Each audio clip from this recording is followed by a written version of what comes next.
गायकवाड साहेब इकडून या तुम्ही या नारे द्या. हां सर तुम्ही इकडे पहा. हां नारे द्या नारे.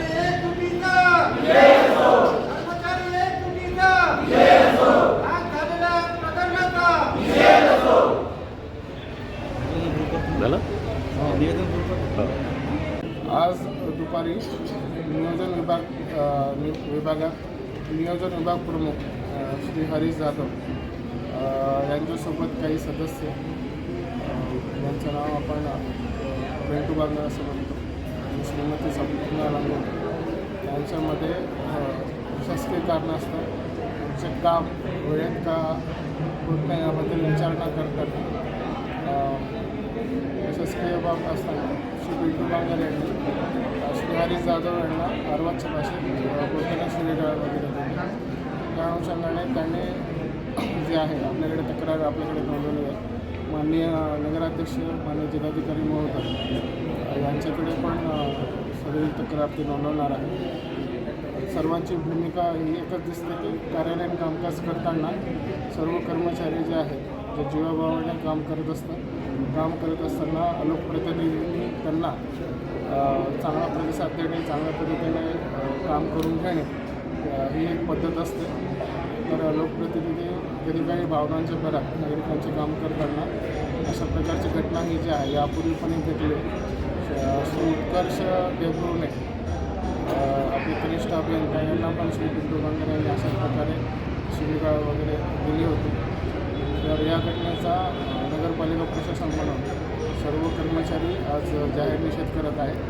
तसेच आज जे काम आहे त्यांनी आपल्या डेस्कवर बसतील पण कुठलंही काम सन्मानजनक करण्यात टाळण्याचा किंवा काम बंद करण्याचा. तसेच यापुढे जर असे प्रकार घडले तर प्रशासनातर्फे कायदेशीर कारवाई करण्यासाठी त्यांनी आपल्याला यापूर्वी सादर केलेलं आहे. कुठल्याच प्रकारचे जे आहे मनमानी जे आहे कुठले सदस्य असतील नागरिक असतील तर ते शेवटी लोक जे आहेत सर्व आम्ही पण नोकरीच करत आहोत.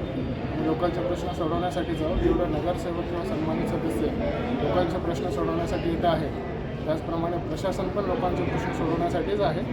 पण प्रत्येक गोष्टींची एक नियमावली असते. त्या नियमानुसार आपण जर काम केलं तर ते सर्वांसाठी जे आहे एक आपली पद्धत पडलेली आहे. जर सर्वांनाच नियम डावलून काम करायचं असेल तर समाजाचा अराजकता बाजूला सर्वांनी या गोष्टीचं भान ठेवायला पाहिजे. सामाजिक भान ठेवायला पाहिजे. प्रत्येकानं आपापली जबाबदारी जी आहे प्रशासन असेल किंवा राज्यकर्ते असतील यांनी आपापली जबाबदारी निश्चितपणे समजून त्याप्रमाणे प्रशासनाकडनं किती इफेक्टिव्हली काम चांगल्या पद्धतीनं काम करून घेता येईल याबद्दल त्यांनी पण या गोष्टीचं जे आहे थोडंसं गांभीर्य आपण घेतलं पाहिजे असं मी त्यांना पण आग्रहाची विनंती करतो. असे प्रकार पुन्हा घडू नये व शांततेत जे आहे लोकांचे प्रश्न सोडवण्यासाठी सर्व काम करतील अशी अपेक्षा आपण आपल्या वतीने मी त्यांच्याकडे व्यक्त करतो. Sir thank you. बांगर नगरसेवक प्रभाग क्रमांक 4.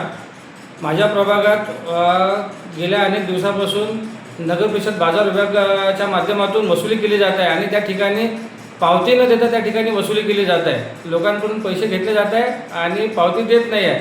अशा काही तक्रारी मला प्राप्त झाल्या आणि त्या तक्रारीच्या अनुषंगाने मी त्या दिवशी शहानिशा केली आणि त्या विभागाचे बाजार प्रमुख श्री जाधव यांना मी त्या ठिकाणी बोलवले आणि आम्ही त्या परिसरात फिरलो असता परिसरातील व्यापाऱ्यांना विचारले तर त्यांनी या गोष्टीला दुजोरा दिला की आमच्याकडनं पैसे घेतले जातात पण पावती दिली जात नाही. तर त्यावेळेस मी तेथील कर्मचाऱ्याला कारवाई करण्यास सांगितले आणि याचा धाक हा संपूर्ण कर्मचाऱ्यावर बसेल याच्या मागचा माझा तो उद्देश होता.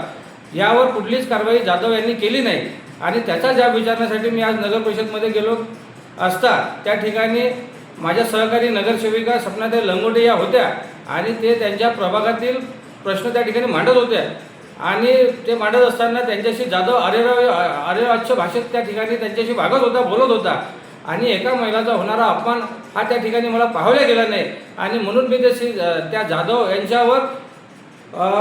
यांच्यावर मी चिडलो. त्यांना बोललो की बा तुम्ही महिला नगरसेवक आहे त्या लोकप्रतिनिधी आहे आणि त्यांनी लोकांचे प्रश्न या ठिकाणी आणले आहे तर तुम्ही ते सोडवले पाहिजे. आणि माझ्या प्रभागातील जो काळा बाजार झाला त्याचं काय. या बाजार विभागातून यवतमाळ शहरात खूप मोठा काळा बाजार या जाधव यांच्या माध्यमातून होत आहे असा माझा आरोप आहे आणि त्यांच्यावर कारवाई झाली पाहिजे या मागणीसाठी मी आता पाठपुरावा करणार आहे. तसेच हाच प्रकार त्यांना लपवण्यासाठी त्यांनी नगर परिषदेच्या कर्मचाऱ्यांना चुकीची माहिती देऊन या ठिकाणी आंदोलन सुरू केलं.